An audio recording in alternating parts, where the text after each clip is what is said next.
Look, on the other side of the world where we're goofing around here, the nightmare continues, and Jordana Miller is living it live while she reports on it with ABC News and joins us again. We appreciate your time. And overnight for us, what did we miss, and what is the status update? Has anything changed? Well, the Israeli army overnight pounded the targets, Hamas targets in the Gaza Strip, carrying out really the most intense airstrikes we've ever seen. And that is evident by the pictures this morning of neighborhoods really in ruin, as one person described it, looking like moonscapes almost. The death toll there rising to 780. The death toll here in Israel has risen to over 900.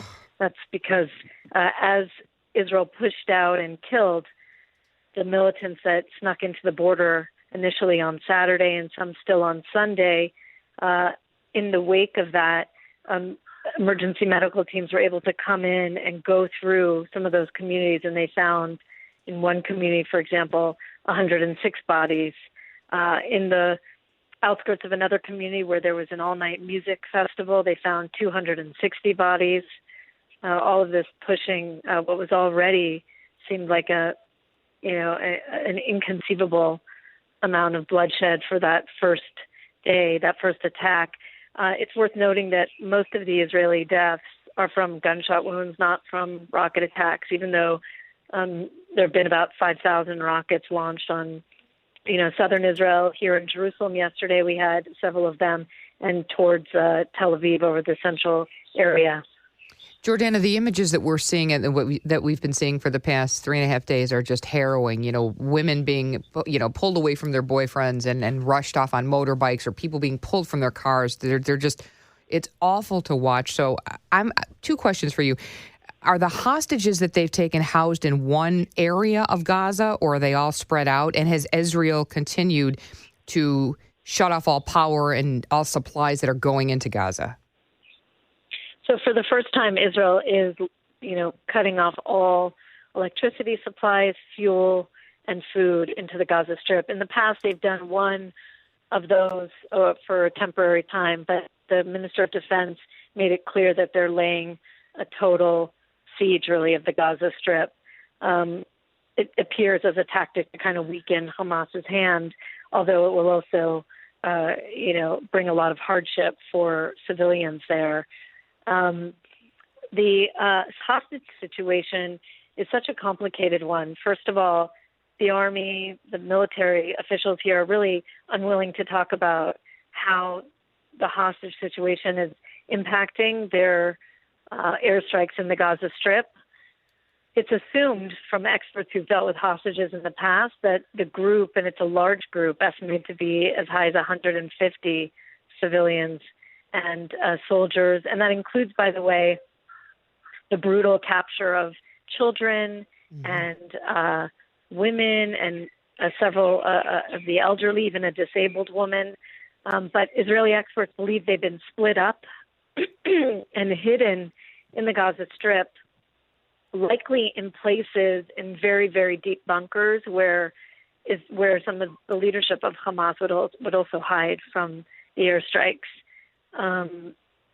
So it's presumed that, they don't know if they're dead or alive, but it's presumed that if they're in a bunker underneath, for example, Gaza City's main hospital, which is a known bunker, they'll still be alive because Israel's not striking a hospital. Well, and that goes to the basic question, hostages, ransom. What ransom is being demanded, if any? Because as coordinated as this attack is, it seems very disorganized in the demands that they want. The idea that the Jewish presence in Gaza, or even in the West Bank for that matter, is just suddenly going to disappear is less likely now than it's ever been. Right. Well, Israel's not. There are no Jews inside the Gaza Strip. I'm talking about the security, the security part of it. That I don't understand their demands. I don't understand what the Palestinian, terrorists hope to get out of this. Hamas is right. So what they hope to get out of it is a prisoner exchange where Israel will hand over Palestinian militants who've been sitting in jails here in Israel, sometimes for 2 or 3 decades, for carrying out deadly terrorist attacks on Israeli civilians. That's their hope. Now, a few years ago, there was an Israeli that was captured, Gilad Shalit, and in exchange for his release, after many years, 5 years, Israel did release over 1,000 Palestinian militants.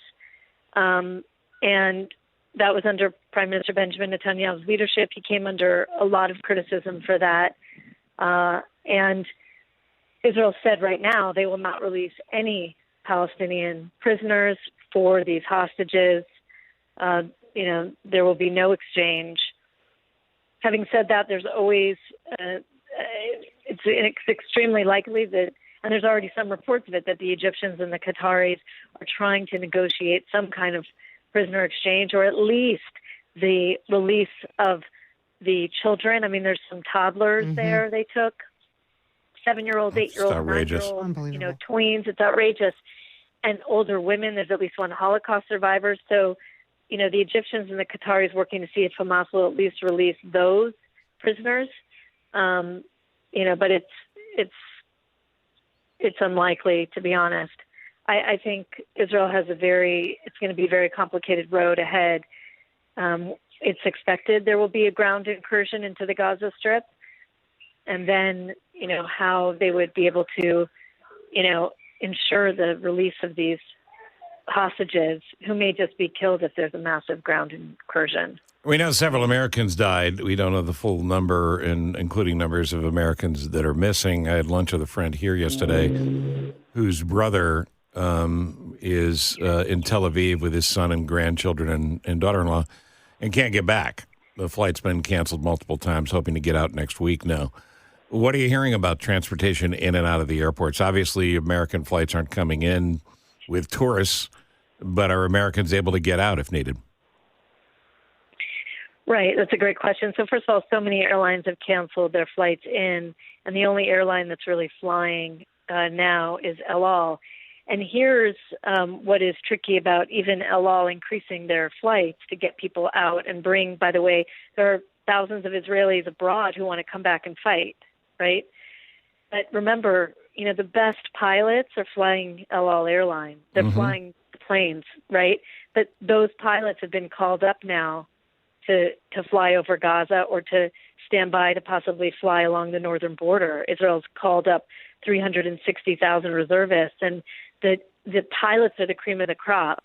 So they're even having a difficult time finding people to fly the El Al flights for civilians. It's making it difficult for people to get out and in.